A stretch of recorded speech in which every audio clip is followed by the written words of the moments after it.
Nos acercamos a uno de los momentos más grandes y fundamentales de la historia de la humanidad y que lo celebramos en la Iglesia Católica. Y es el momento en que Dios se encarna, en que Dios se hace hombre, en que Dios camina contigo y conmigo. Allí en el Evangelio de Juan, en el capítulo 1, en el versículo 14, nos dice: y el Verbo de Dios se hizo carne y puso su morada entre nosotros. Esta es una de las verdades de fe más profundas que tiene su fundamento teológico, pero también su fundamento bíblico. Pero también es cierto que nos hemos acostumbrado tanto a escuchar estas palabras que ya no nos impacta, que ya no expresa la magnitud de tal evento. El Verbo de Dios se hizo carne o la palabra de Dios se hizo carne pareciera que no importara o que fueran unas palabras más. En este tiempo del Adviento y de Navidad incluso se repite a menudo allí en la liturgia: el Verbo de Dios se hizo carne y habitó entre nosotros. Pero a veces damos mayor importancia a aspectos exteriores, aspectos que incluso nos roban la atención, a la fiesta, a los colores, a las luces encendidas, quizás a la novena de Navidad, al buñuelo, la natilla o tantas otras cosas que nos pueden distraer de lo fundamental. El verdadero regalo de esta Navidad es que Dios se hace uno contigo y conmigo, que el Hijo de Dios se encarna. Piénsalo por un momento: Dios siendo Dios, el creador del mundo, tu creador, mi creador, que nos ha creado a imagen y semejanza, pero no bastándole habernos creado con la misma dignidad, con los mismos derechos, con los mismos deberes, hombre y mujer nos ha creado, quiso hacerse uno como nosotros. Y este es uno de los mayores escándalos para la humanidad y debe seguir tocando nuestro corazón, debe seguir interpelando. Pero a lo mejor te estarás preguntando: ¿qué es la encarnación? Es hacerse carne. Y la encarnación es el gran misterio de Dios que bajó del cielo para entrar en nuestra carne. Lo dice Benedicto XVI. En Jesús Dios se encarnó, se hizo uno como nosotros y así nos abrió el camino para el cielo, para una comunión plena con Él. La encarnación de Dios expresa la realidad de la Navidad. Lo encontramos allí en el credo: el Hijo de Dios se hizo hombre y habitó entre nosotros. Pero también lo recitamos en el Ángelus: y el Verbo de Dios se hizo carne y habitó entre nosotros. Y todo esto se fundamenta en la palabra de Dios. En el Evangelio de Juan, allí en el capítulo 1, en el versículo 14, y la palabra de Dios se hizo carne y habitó entre nosotros. Benedicto XVI nos dice que la palabra hecha carne, según la costumbre hebraica, se refiere a la persona integralmente en su totalidad, a su aspecto de caducidad y temporalidad, su pobreza y su contingencia. Pero Dios, ¿para qué se encarnó? ¿Para qué se hizo uno como nosotros? Y aquí viene algo sorprendente, y es que Él quiso abrazar nuestra realidad humana de una manera concreta. Quiso traernos la salvación, darle sentido a nuestra vida, pero también para hacernos verdaderos hijos de Dios, para redimirnos ante Dios Padre y para entrar en comunión con la palabra. En definitiva, para darnos la salvación. Y a lo mejor estarás pensando: ¿pero esto dónde lo encuentro o dónde se fundamenta? Pues quiero compartirte algunos relatos bíblicos que lo sustentan. Vayamos allí a Colosenses, cuando Pablo escribe en el capítulo 1, en el versículo 16. Él es la imagen de Dios invisible, Cristo Jesús. Pero más aún, vámonos ahora al Evangelio de Mateo, en donde nos da unas características propias de Jesús, que no solo recibe un nombre, sino que también siente como cada uno de nosotros. Allí en Mateo 1, 25 nos dice: pero no la conocía hasta que ella dio a luz un hijo, a quien puso por nombre Jesús.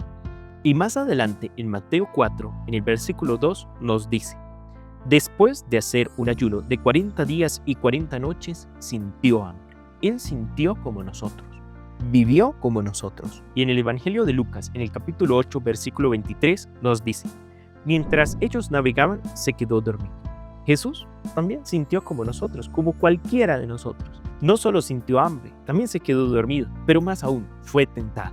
Allí en Mateo 4, versículo 3, nos dice: el tentador se acercó y le dijo: si eres hijo de Dios, di que estas piedras se conviertan en panes. Pero también nos relata Lucas que él sintió miedo, que sintió angustia. Veámoslo allí en Lucas 22, 43, 44. Entonces se le apareció un ángel, venido del cielo, que le confortaba, y sumido en agonía insistía más en la oración. Su sudor se hizo como gotas espesas de sangre que caían en tierra. Jesús, como Hijo de Dios, es verdaderamente humano y verdaderamente divino.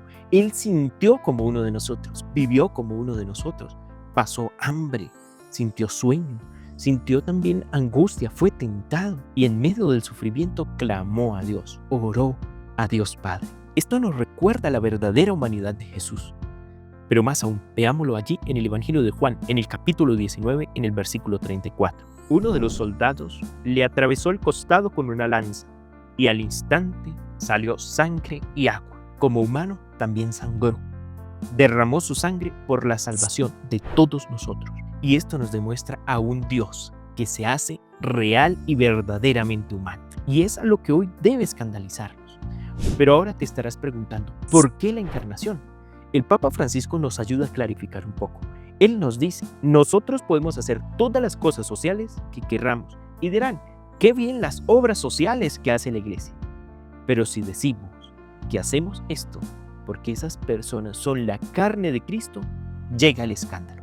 Y es aquí cuando esto debe tocar lo más profundo de nuestro corazón, las fibras más profundas del ser humano, y debe movernos a un verdadero escándalo.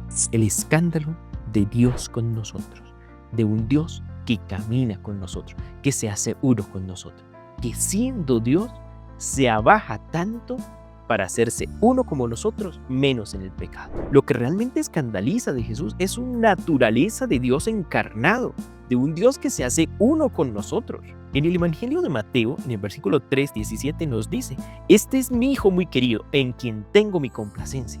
Es decir, es Dios Padre quien se dirige a nosotros, es el Hijo de Dios. En el Evangelio de Mateo también podemos encontrar que Él como hombre come y bebe, y esto es lo que escandaliza e incluso lo llaman glotón y borracho. Podríamos encontrarlo allí en Mateo 11:18. Pero también la exclamación de Pedro allí en el Evangelio de Mateo 11:27.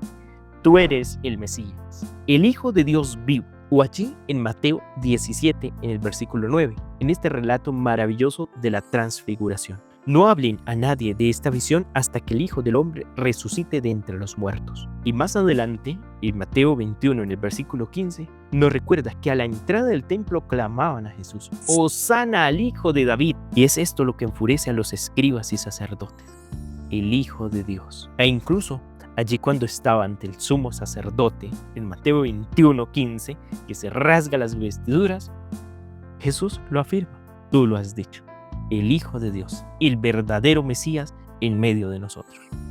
Y en el Evangelio de Juan, más aún, causa escándalo.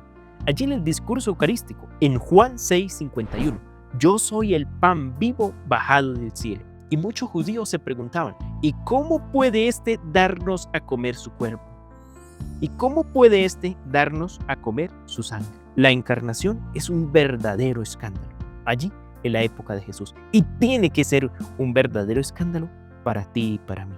Debe tocar lo más profundo del corazón. Nosotros como iglesia confesamos que Jesús, el Hijo de Dios, se hizo carne y habitó entre nosotros. Y el Papa Francisco nos recuerda que sin la encarnación del Verbo falta el fundamento de nuestra fe. Y si esta catequesis te ha servido de algo, te invito para que te suscribas, active las notificaciones y comparta esta catequesis. Y para que puedas seguir recibiendo más contenido como este. Esta es la mejor forma de ayudarme para seguir evangelizando.